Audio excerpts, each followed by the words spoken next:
اور چلنے کے لیے مومن کے لیے اگر ایک طرف مصیبت کا راستہ ہو اور ایک طرف گناہ کا راستہ ہو معصیت کا، تو مومن مصیبت کا راستہ اختیار کر لیتا ہے لیکن گناہ کا راستہ اختیار نہیں کرتا۔ یوسف علیہ السلام کے سامنے دو راستے تھے۔ جہاں باپ کی بیوی نے کہا کہ اگر اس نے میری بات نہیں مانی تو اس کو سخت سے سخت سزا دلواؤں گی یا جیل کے اندر سڑے گا۔ یوسف علیہ السلام کے پاس دو ہی راستے تھے۔ ایک راستہ یہ تھا کہ بادشاہ کی بیوی کی بات مان لیں اور جو وہ کہہ رہی ہے اس کی مرضی کو پورا کر دیں۔ اگر ایسا کر لیتے، بادشاہ کی بیوی کی بات مان لیتے تو پانچوں انگلی گھی میں تھی۔ بادشاہ کی بیوی ان کو بچاتی تھی، بادشاہ کی بیوی ان کا خیال بھی رکھتی، بادشاہ کی بیوی ان کو تنہائی کا موقع بھی دیتی، بادشاہ کی بیوی ان کی عزت و تکریم بھی کرتی، بادشاہ کی بیوی ان کو اچھی طریقے سے ان کی حفاظت بھی کرتی، سب کچھ کرتی اور جو وہ چاہتے وہ ان کو ملتا رہتا۔ لیکن یہ راستہ گناہ کا راستہ تھا، یہ راستہ معصیت کا راستہ تھا۔ اب دوسرا راستہ یوسف علیہ السلام کے سامنے یہ تھا کہ میں اس غلط راستے پر نہیں چلوں گا۔ تو وہ عورت کہہ رہی ہے میں جیل میں ڈلوا دوں گی، میں سخت سے سخت سزا دلواؤں گی۔ تو یوسف علیہ السلام نے یہ راستہ بدل کر لیا اور نظر آسمان پہ ڈالی اور فرمایا الہ العالمین، اے میرے پروردگار، بادشاہ مصر کی بیوی نے یہ ٹھان لیا ہے کہ میں اس کے ساتھ غلط کام کروں، اور وہ یہ بھی کہہ رہی ہے اگر اس نے میری بات نہ مانی تو میں اس کو سزا دلواؤں گی اور جیل میں ڈلوا دوں گی۔ رب السجن احب الی مما یدعوننی الیہ، اے میرے پروردگار، اے میرے اللہ، اے میرے رب، مجھے جیل میں جانا زیادہ پسند ہے۔ رب السجن احب الی مما یدعوننی الیہ، اے اللہ مجھے جیل زیادہ محبوب ہے، مجھے جیل میں جانا زیادہ پسند ہے۔ بنسبت اس کے جس برے کام کی طرف یہ عورتیں مجھے بلا رہی ہیں اور بادشاہ مصر کی بیوی مجھے چاہ رہی ہے، اس کام کے کرنے سے بہتر اور زیادہ اچھا میرے لیے یہ ہے کہ میں جیل میں چلا جاؤں۔ وَإِلَّا تَصْرِفْ عَنِّي كَيْدَهُنَّ أَصْبُ إِلَيْهِنَّ، اے ہمارے پروردگار، اے ہمارے رب، اگر تو نے مجھے ان کی چالوں سے نہ بچایا، اے اللہ اگر تو نے مجھے ان کی چالوں سے میری حفاظت نہ کی، یہ اور کی چالیں کتنی خطرناک ہوتی ہیں۔ آپ تو اپنے گھر میں پیار و محبت کے جال میں پھنسا کر بلا بھی لیں گی اور آپ کو پھنسوا بھی لیں گی، آپ کو پھنسوا بھی لیں گی۔ تو اسی لیے یوسف علیہ السلام کیا کہہ رہے ہیں؟ وَإِلَّا تَصْرِفْ عَنِّي كَيْدَهُنَّ، اے اللہ مجھے جیل جانا زیادہ محبوب ہے، زیادہ پسند ہے، بنسبت اس کے جس برے کام کی طرف یہ مجھے بلا رہی ہیں۔ اے اللہ اگر تو نے مجھے ان کی چالوں سے محفوظ نہ کیا، اگر تو نے مجھے ان کی چالوں سے نہ بچایا، أَصْبُ إِلَيْهِنَّ، تو میں بھی ان کی طرف چھپ جاؤں گا، میں بھی ان کی طرف مائل ہو جاؤں گا، میں بھی ان کے ساتھ کام کر بیٹھوں گا، وَأَكُن مِّنَ الْجَاهِلِينَ، اور میں جاہلوں میں نادانوں میں سے ہو جاؤں گا۔ اے اللہ میں جاہلوں اور نادانوں میں سے ہو جاؤں گا، اس لیے اللہ مجھے ان کے شر و فتن سے اور ان کی چالوں سے میری حفاظت فرما۔ اس بات کی روشنی میں جو قرآن کی آیت سے میں نے ثابت کیا ہے، کیا پتہ چلتا ہے میرے بھائیو کہ مومن وہ ہوتا ہے جس کے سامنے ایک طرف مصیبت کا راستہ ہو اور ایک طرف گناہ کا راستہ ہو تو وہ مصیبت پر اٹھانا اور پریشانی کو مول لینا یہ زیادہ بہتر سمجھتا ہے، لیکن گناہ کو اختیار نہیں کرتا ہے۔ یہ مومن کی نشانی ہے۔ ہمارے اور آپ کے پاس یہ نشانیاں ہیں کہ ہم مومن ہیں، کہ ہم ایسا کرتے ہیں۔ اس لیے یاد رکھیے میرے ساتھیوں، گناہوں کی دلدل سے بچیے، گناہوں کی دلدل سے بچیے اور اللہ رب العالمین کو پکارتے رہیے، اپنے گناہوں کی توبہ اور معافی مانگتے رہیے کہ اللہ رب العالمین فرماتا ہے قُلْ يَا عِبَادِيَ الَّذِينَ أَسْرَفُوا عَلَىٰ أَنفُسِهِمْ لَا تَقْنَطُوا مِن رَحْمَةِ اللَّهِ، اے محمد صلی اللہ علیہ وسلم میرے بندوں سے کہہ دو یا عبادی الذین اسرفوا علی انفسہم،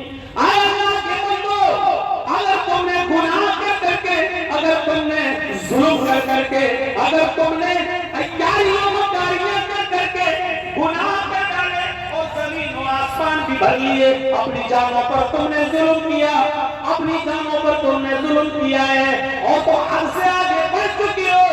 لا تقنطوا من رحمت اللہ, کہہ دو اے اللہ کے بندو, اللہ کی رحمت سے نا امید مت ہو جاؤ, اللہ کی رحمت سے نا امید مت ہو. اللہ رب العالمین تمہارے گناہوں کو اپنی معاف کر دے گا, بشرط یہ کہ تم سچے دل سے توبہ کرو, استغفار کرو. میرے بھائیو, یاد ہے میں نے بھوئی نہیں دے لگ لگ یا ایھا الذین آمنوا توبوا الی اللہ توبۃ نصوحا عسى ربکم ان یکفر عنکم سیئاتکم ویدخلکم جنات تجری من تحتها الانہار. اللہ رب العالمین کیا فرما رہا ہے؟ آئے مسلمانوں, آئے ایمان والو, تم اللہ سے خالص اور سچی توبہ کرو. توبوا الی اللہ توبۃ نصوحا, آئے ایمان والو, تم اللہ سے خالص اور سچی توبہ کرو. خالص اور سچی توبہ کیا ہوتی ہے؟ توبہ نصوحا ہوتی ہے. توبہ کے مفہوم میں یہ دو چیزیں شامل ہیں, تین چیزیں شامل ہیں. اگر کوئی آدمی اللہ سے توبہ کرتا ہے اور یہ تین چیزیں اس کی توبہ میں شامل نہیں ہیں, توبہ نہیں ہے. کوئی گناہ ہو گیا, اللہ توبہ, یہ توبہ نہیں ہے. بہت سے لوگوں کو آپ نے دیکھا ہوگا کوئی گناہ کر بیٹھا, توبہ, یہ توبہ نہیں.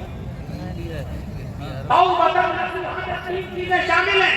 پہلی چیز یہ ہے کہ اگر ہم سے کوئی گناہ ہو رہا ہے تو ہمیں اس پر ندامت ہو, یہ ہم کیا کر رہے ہیں. پہلی چیز, کوئی غلطی ہم سے ہو جائے, کوئی گناہ ہو جائے تو اس پر پہلی چیز کیا, نادم ہونا, شرمندہ ہونا.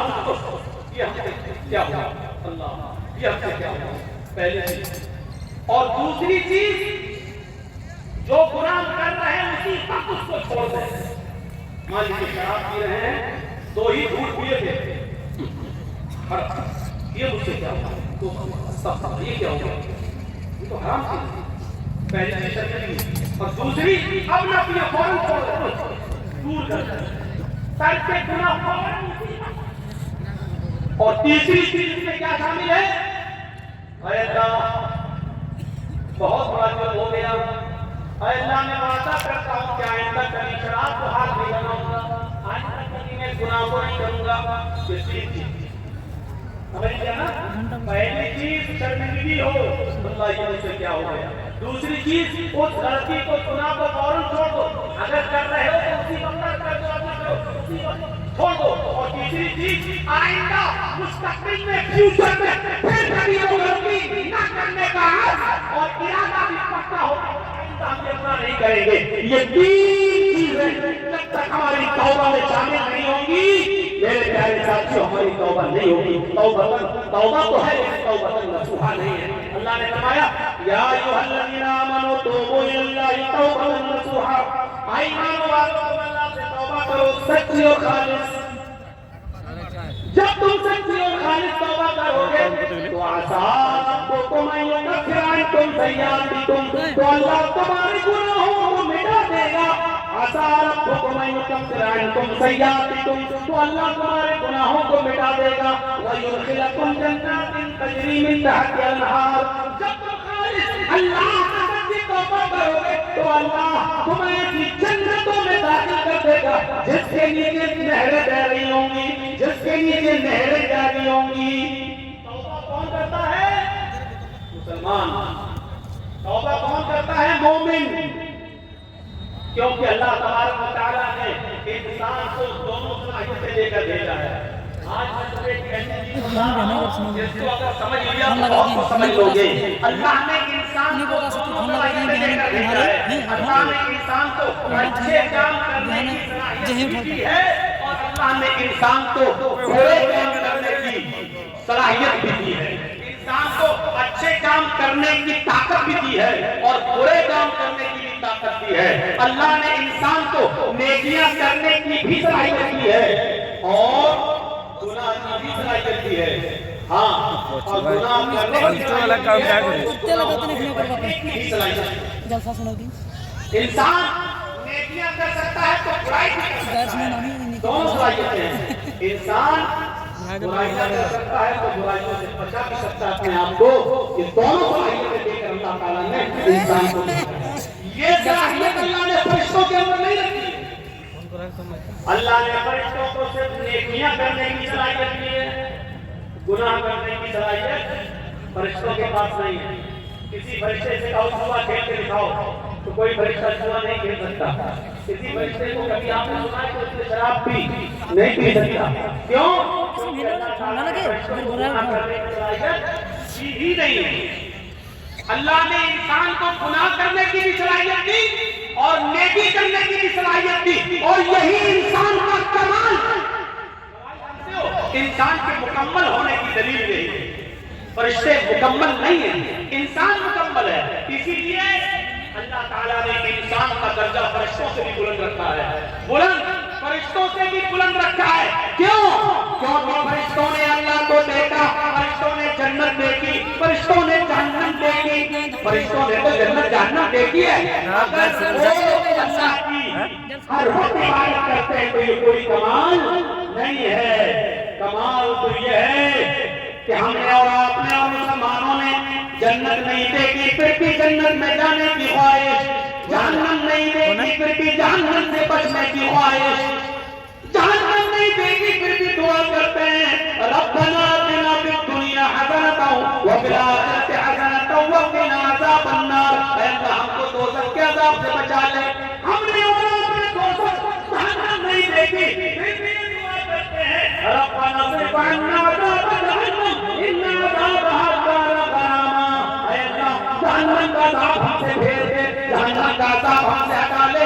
ان عذابها كان غراما, تیرا عذاب بہت ہی زیادہ سخت اور چمکنے والا ہے. ہمیں اور آپ کو یہ دعا کرنا پڑتی ہے. کیوں؟ حالانکہ جہنم دیکھی نہیں ہے. ایک بوڑھا آدمی ہے اور وہ اندھا ہے. ایک اندھا آدمی جا رہا ہے اور راستے سے خوبصورت لڑکی چلی آ رہی ہے, خوبصورت حسین و جمیل, بڑا حسین و جمیل. لیکن ایک اندھا جا رہا ہے, اس بیچارے کو لڑکی دکھائی نہیں دے رہی ہے.